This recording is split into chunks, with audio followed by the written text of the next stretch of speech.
근데 이제 바닥이라는 게 어디가 바닥인지는 알 수가 없습니다. 지금 이게 이제 모양상으로는 저는 이제 바닥일 것 같은 느낌적인 느낌이라고 얘기는 했는데 그건 진짜 말 그대로 느낌적인 느낌이고 이게 실제로 바닥인지 아닌지는 아무도 몰라요.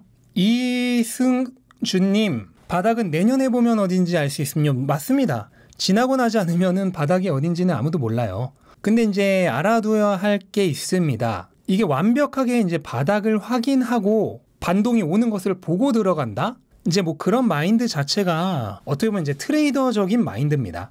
장기 투자자의 마인드는 아니죠. 예를 들어서 여기서 반등을 이렇게 쫙 했다고 해봅시다. 그럼 이제 반등 왔네요. 여기까지 왔네 하고 들어가면요. 그 다음에 이제 뭐가 오죠? 그 다음에 이중바닥 옵니다. 여기서 샀던 사람들 다 차익 실현할 거 아니야. 그럼 이중바닥 와요. 그럼 나는 반등 들어오는 걸 확인하고 들어갔더니 이중바닥. 거기를 버텼더니 삼중바닥. 좀 더 지나면은 여기서 박스권일 수도 있습니다. 완벽하게 반등을 보고 들어간다면 적어도 이 매물대를 다 돌파한 이유죠.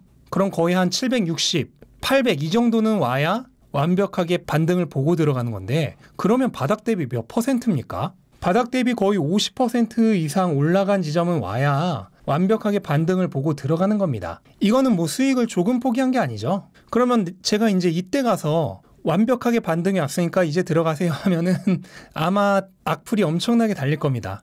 지금 들어가면은 이미 몇 퍼센트가 오른 건데 진작에 들어갔어야지. 아마 댓글창에 이런 댓글로 아마 깔릴 거예요.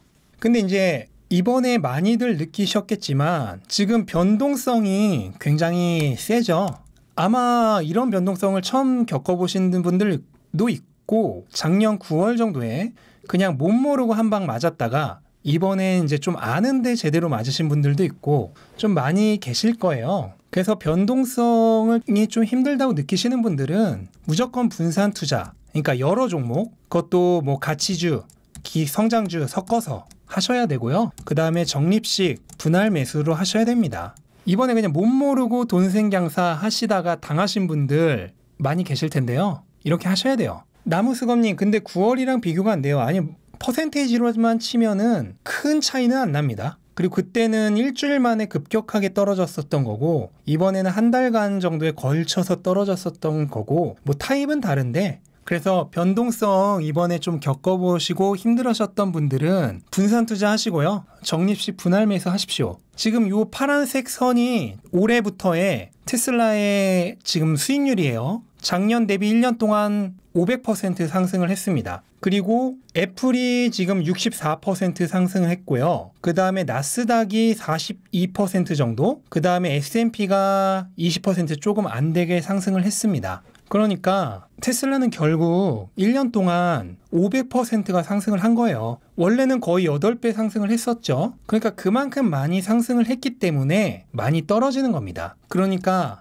변동성을 견딜 수 있는 사람만이 큰 수익률을 먹을 수 있다. 그게 안 된다면은 이 변동성 낮은 애플이나 아니면 QQQ, 나스닥 ETF 같은 거를 하셔야 됩니다. 변동성은 없기를 바라면서 이런 수익률을 얻기를 바라면 안 되죠. 한 종목, 이렇게 테슬라처럼 크게 수익률도 좋지만 변동성이 큰 주식을 한 종목만 집중 투자한다는 거는 그만큼 본인이 리스크 컨트롤 할 수 있고 그 기업을 모니터링 하면서 지금 이런 가격에 대한 리스크 컨트롤과 변동성을 견디는 걸 다 할 수 있을 때만 가능한 거예요. 그렇지 않은 분이 테슬라 같은 변동성 큰 주식을 집중 매수로 매수를 하면요. 굉장히 힘듭니다. 그렇게 하시면 안 됩니다. 박미수님, 4월부터 다시 오를 듯해요. 네, 뭐 4월, 5월 해서 지금 5월에 기가 베를린, 그 다음에 기가 텍사스 이제 테스트 생산이 시작되죠. 그리고 7, 8월경 두 공장 모두 본격 양산 시작. 그렇다면은 저도 이제 한 4월 말이나 5월 정도 돼서 다시 상승을 시작할 거라고 예상을 합니다. 이제 결국은 이게 지어져야 돼요. 기가 베를린은 유럽산 모델 Y가 기가 베를린에서 나와야 되고 그 다음에 사이버 트럭이 기가 텍사스에서 나와야 되죠. 이게 되지 않으면은 당분간은 상승이 어려울 겁니다. 존버에 대한 얘기를 좀 해볼게요. 이거는 이제 그냥 아무 주식이나 물렸을 때 버티란 뜻이 아닙니다. 그런 뜻으로 얘기하는 게 아니에요. 이거는 그냥 말 그대로 강제 존버죠. 강제 존버.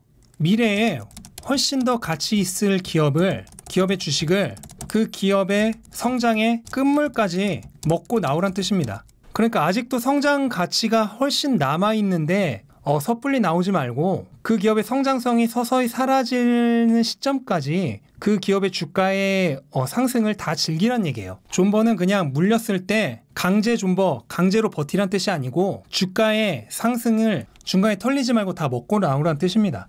그리고 돈생경사도 제가 오늘 한번 다시 얘기를 할게요. 이것도 그냥 아무나 아무 가격에서나 사라 절대 아니에요. 아무나 아무 가격에서나 사라는 소리 아닙니다. 이거는 정말 장투하시려는 분들, 단기적인 가격 변동 의미 없으니 사라는 얘기예요. 돈생경사를 그냥 누구나 아무 가격에서나 사라는 소리로 받아들이시면 안 돼요. 가격이 오를 때 매일 나오던 말이 뭐냐면은 분할 매수 의미 없다는 얘기였어요. 그때 제가 이제 오질 내줍을 얘기하면은 대부분 그렇게 해봐야 평단가만 오르니까 그냥 오늘 가진 돈 다 박는 게 낫다는 말씀들을 많이 하셨습니다. 오를 때는 다 그렇게 얘기를 했어요. 근데 지금 와서는 이제 돈생경사를 하면 안 됐다 이런 얘기를 하죠. 그거는 돈생경사의 의미를 정확하게 모르신 겁니다. 확신을 가진 장기 투자자는 단기적인 변동성에 신경 쓰지 말고 돈 생길 때마다 그냥 사라는 얘기예요. 트레이딩적인 마인드를 가지신 분들이 돈생경사를 하시면 안 됩니다. 최대한 분할 매수 해야죠. 그리고 이제 또 하나 얘기할 게 있는데 지금 한 여기 정도에서 사셨던 분들 500이나 이제 600에서 사셨던 분들이 몇 달 동안 주가가 거의 1.5배까지 올랐다가 지금 다시 샀던 가격까지 떨어졌잖아요. 이제 그거를 보고 애써 수익률을 벌어놨는데 이때 팔지 못해서 애써 벌어놓은 수익을 다 날렸다라고 생각을 하시는 분들이 많이 계세요. 근데 그거는 아닙니다.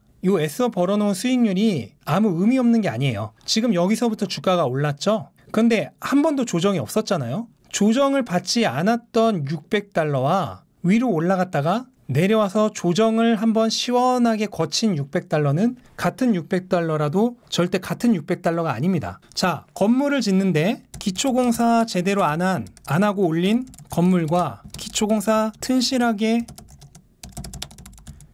건물이 같나요?